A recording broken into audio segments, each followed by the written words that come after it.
Be melon jolly, not melancholy.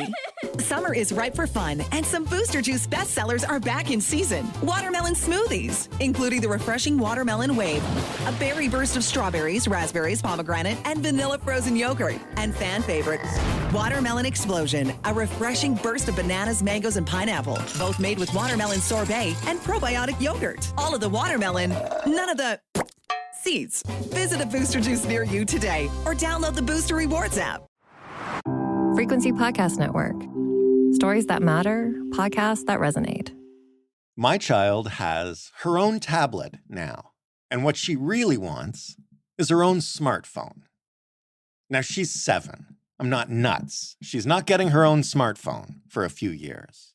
But when I watch what she does on her tablet, the problems she solves on her own, the creativity she uses, I'm kind of amazed.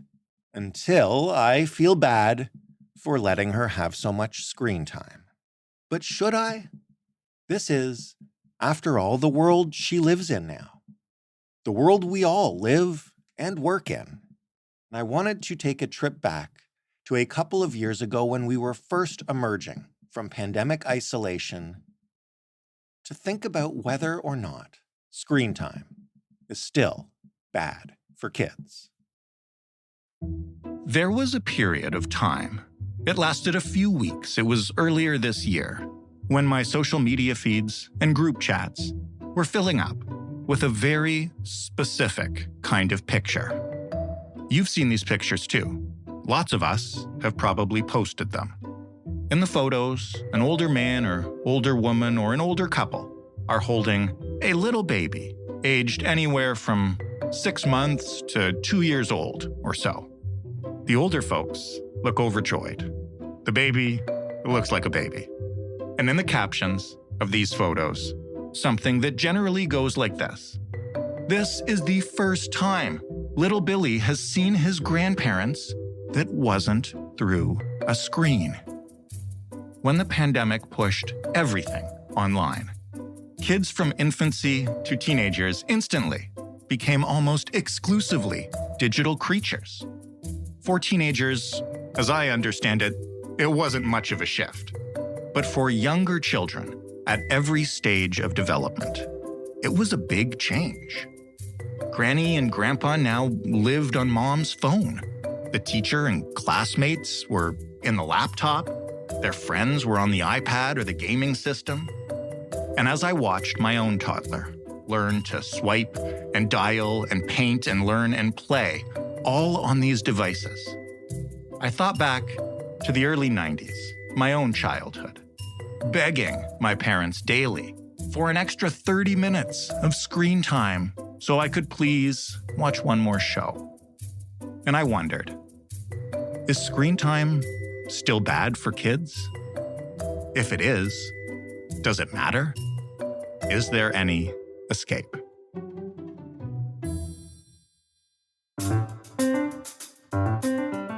I'm Jordan Heath Rawlings. This is the final part of Interconnected on the Big Story, Technology and Children. Dr. Nosheen Aminuddin is the chair of the American Academy of Pediatrics Council on Communications and Media. She is an assistant professor of pediatrics at the Mayo Clinic. Hello, Dr. Aminuddin. Hello, Jordan. How are you today? I'm doing really well. My kid is online, I'm sure, somewhere as we talk. Not surprising. No, well, here's the thing. Take me all the way. I say all the way because it feels like a decade, but take me back to late 2019, early 2020. What did we think we understood then about screen time and devices for kids? And here I'm talking particularly non-teenagers, like let's say 11 and under. Sure. So pre-pandemic, which of course seemed like a very long time ago in a whole different world, we at the American Academy of Pediatrics were still cognizant of screen time or device use, as we now oftentimes call it, and its effects on children, because it was something that we've seen that has steadily increased and certainly evolved over the last few decades. And so in my childhood, where screen time really meant sitting in front of a big TV, we now know that children of almost any age can access those same programs and multiple other avenues to connection and entertainment through the palm of their hand with smartphones and increasingly smaller and more accessible devices. So we always knew that screen time or device use was something that was beginning to be an increasingly important, or at the very least pervasive, part of children's lives. But I think that brought into really stark focus the ubiquity of it once the pandemic started. Yeah, and we can talk about the pandemic in a moment because that's really what's driving this conversation. But maybe just at the time, you mentioned this had already been on the rise, though slowly, for decades. What do we know, or at least what did we think we knew about what too much screen time does to kids or too much device use? So for a long time, we have known, and we have a pretty good body of data that shows that screen time, which is more often than not a sedentary type of activity, is something that can be linked to obesity in children. It's a little bit less clear the other effects it has, but we have had a growing body of data that has shown that screen time can have an effect on children's mood. It can certainly have an effect on their sleep quality and duration. When it is excessive, it can potentially affect even their academic performance. And depending on how they use it, can be potentially beneficial in some ways, but also potentially harmful. So it's not all good or all bad. So much of it depends on how it's being used. That was my next question, which is, we've said device use, we've said screen time. I am probably from the same era as you, where growing up, screens were television or movies and perhaps some early generation video games. Obviously, that's all out the window now. Can you explain the difference between sort of what we traditionally think of as screen time and what's available to kids today? Well, that's a great question, Jordan.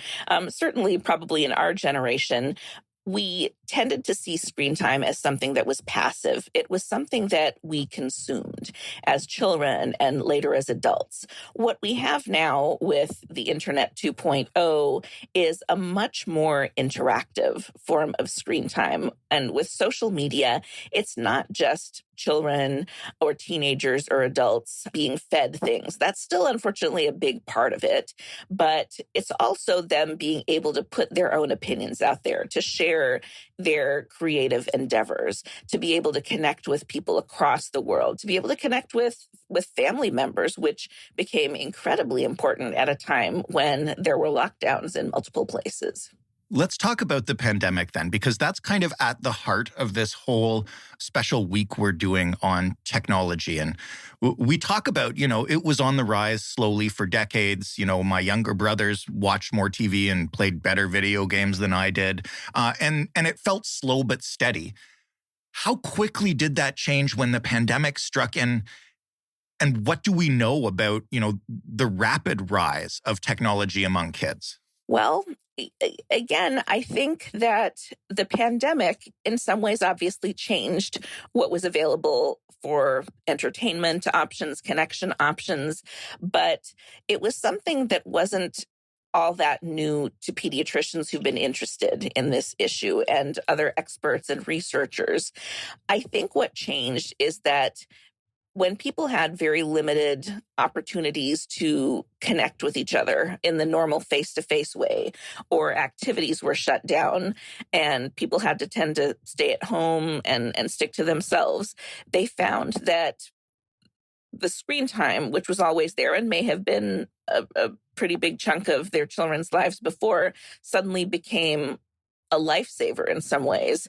I do want to point out that when the Kaiser Family Foundation did a survey of media use in children back in 2010, they found that the average child spent over 7 hours a day engaging in some type of media use. In 2010? In 2010, yep. Wow. And so it wasn't really a new phenomenon. And, 7 hours is roughly the time one might expect them to spend sleeping. It might even be the amount of time they spend in school. That's close to a third of the day. And of course, it's only increased since then. So we already knew that it was a huge chunk of their lives, but the pandemic just kind of shone a light on it. And for better or for worse, lawmakers and other experts started to take notice of something that pediatricians and many other experts had been trying to bring to their attention for quite some time. You mentioned it's only risen since 2010 when it was already at 7 hours a day. What do the latest numbers say in terms of average use from kids? That's a good question. And I apologize, I don't have the latest numbers in front of me, but we do know that there is a lot of media multitasking that can take place. And so sometimes the combined, effects of that can really be closer to 10 or 11 hours.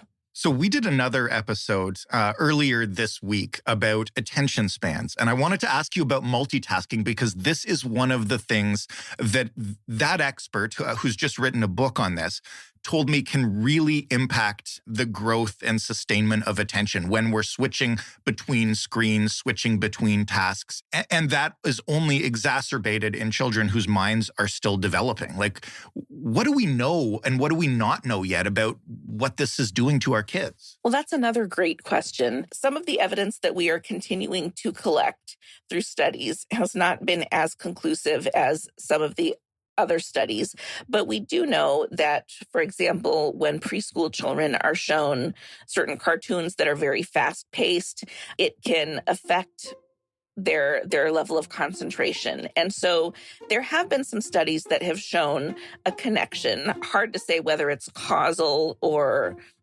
just an association between increased screen time and attention deficit disorder.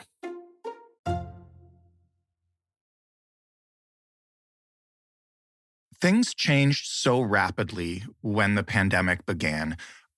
And I know how long it takes to gather data about what's happening with kids and what's happening to them as a result of recent changes in their environment. As a pediatrician and as a leader on this council, what are you looking to learn over the next, 3-5 years about how things have shifted in children? We are looking to see, in addition to evidence we have seen so far about how screen time and device use, media use increased, we are interested in seeing how this has affected the mood of children. Has it led to increased anxiety, depression? Has it led to, a greater sense of connection? Has it made an impact on their cognitive development?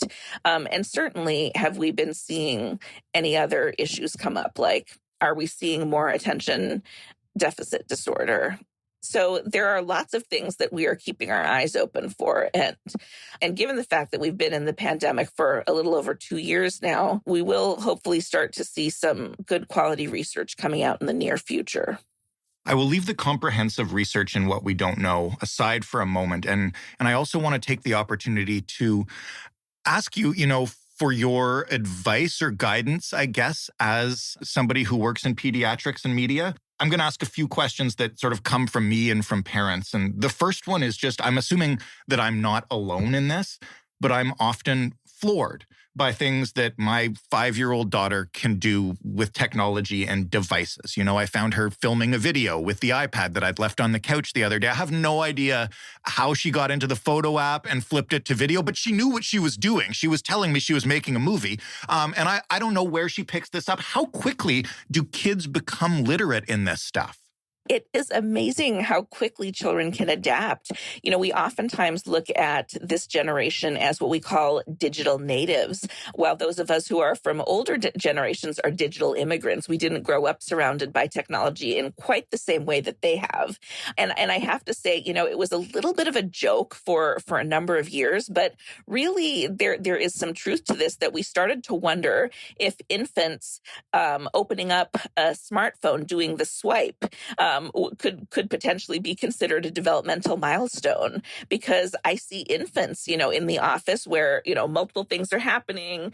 Child is not happy to be in the doctor's office, where parents will often try to calm them down by showing them a video or letting them play with a smartphone. And it is not at all uncommon to see, kids who are less than a year of age trying to mimic that swipe to unlock a smartphone. And this is when they then start trying to touch screen or swipe regular television or regular laptops. Right. Yes. So here's the root of the conflict, I feel. I mean, honestly, I'm proud of my daughter for picking up this technology. Like it shows quick thinking and adaptive skills, as you mentioned.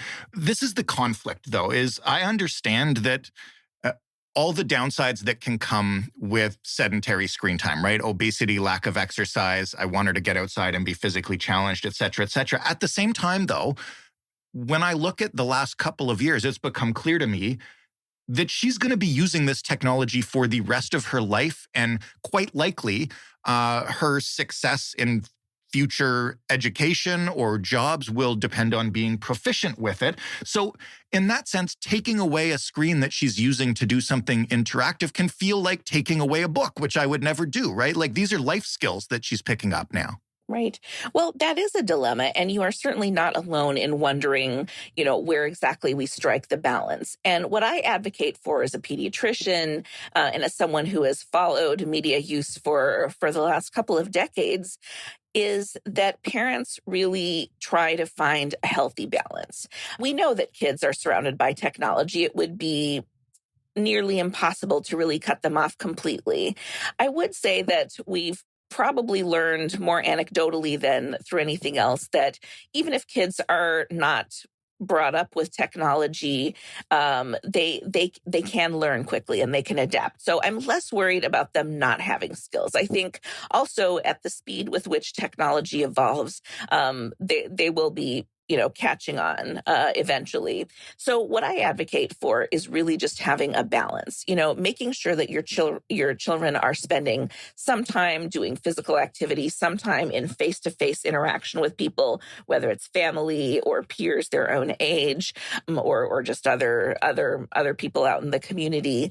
And also making sure that their media use, their device use or screen time is not eating into really important time that they also need for growth and development, like sleep or time that they need to do schoolwork. So really trying to make sure that you have a little bit of a balance. I think it's perfectly reasonable to set up some general guidelines to say, you can engage in this media use so that parents can also help kids develop healthy habits regarding the way they engage, while also trying to make sure they have some alternative activities.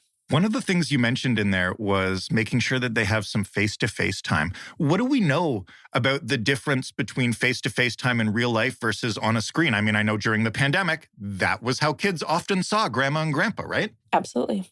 Yep. And so, again, I think, screen time in and of itself is not all good or all bad. The fact that, older adults, grandparents, or others who had medical conditions that might put them at higher risk for complications during the pandemic had the ability to FaceTime or to Zoom or to connect, kind of face-to-face, at least virtually, was a lifesaver for so many people. I think also for children and teenagers who are marginalized and who may be in communities where they don't have that support system, this can be a real boon to them. But to answer your question about, what do we know about real face-to-face versus virtual face-to-face interactions, we know that nothing really substitutes for face-to-face interaction. But when we couldn't do that, this was an amazing way to use technology in a way that helped preserve social connection and social bonds, even if it wasn't the ideal. So, it's hard to say. We know that that it's not going to be exactly the same, but this was the next best thing. And even today, I have families who have, relatives overseas, and this is a way for them to see their grandchildren grow up, which is just amazing, and certainly more than my grandparents had access to many, many years ago. Anecdotally, because I know we don't have the data yet, what do you and your colleagues think we'll see when that starts coming in, in the next few years? Like, what have you noticed about changes in kids related to technology during the pandemic? Yeah. So I have to admit, some of my knowledge of this comes from before the pandemic, where parents will sometimes say, it seems like my kids are very comfortable texting and not as comfortable talking to their peers face to face. And again, this was pre-pandemic, something that I think has only increased during the pandemic with the restrictions in place. So it'll be interesting to see if our younger generation will feel comfortable talking with people face to face, or if it just feels safer and more comfortable to do from behind a screen, maybe not even with the camera on. Good my last question. We talk about limiting kids' screen time. We can talk about, access to devices and using it for good purposes instead of, passive purposes. Is there any going back, even if we wanted to? It feels like it's too late, and this is sort of a fundamental evolution, digital native, as you mentioned, of how kids are raised now. I truly think there's no going back. And I would venture to guess that in the next 10 years, technology will have evolved to an even greater degree that what we're doing now might seem quite outdated. So I think screens are here to stay. I think technology is here to stay. I think the responsibility we have as adults is to try to create a safer online world for children. And in the United States, we have increasingly asked our elected officials to hold technology companies accountable to make sure that, for example, children's information is not being collected online, that children are protected from some of those targeting and anti-privacy data or software that is out there. So I think we have a role to advocate more for our children, as we know that technology will continue to be a big part of their lives. So they're going to cross the highway anyway. All we can do is try to hold their hand or slow down the cars? Right. Or build bridges so they have a safe pathway. Dr. Aminuddin, thank you so much for your time today. Oh, you're very welcome. Thank you so much for taking the time to talk with me. Dr. Nosheen Aminuddin of the American Academy of Pediatrics and the Mayo Clinic. That was The Big Story, and that was our themed week on how technology is changing humanity. I hope you like it. We'd love your feedback, positive or negative. We'd love to do more themed weeks like this if there is interest from listeners in exploring some things in a deeper fashion. You can find us by heading to thebigstorypodcast.ca. You can talk to us anytime on Twitter at thebigstoryfpn. You can email us hello@thebigstorypodcast.ca. And you can call us and leave an old-fashioned voicemail. They still work. 416-935-5935. Thanks for listening. I'm Jordan Heath Rawlings. I am off for a couple of weeks now, hopefully to unplug. You can look forward to some great guest hosts on this show. I won't spoil the surprise. I'll be back July 25th.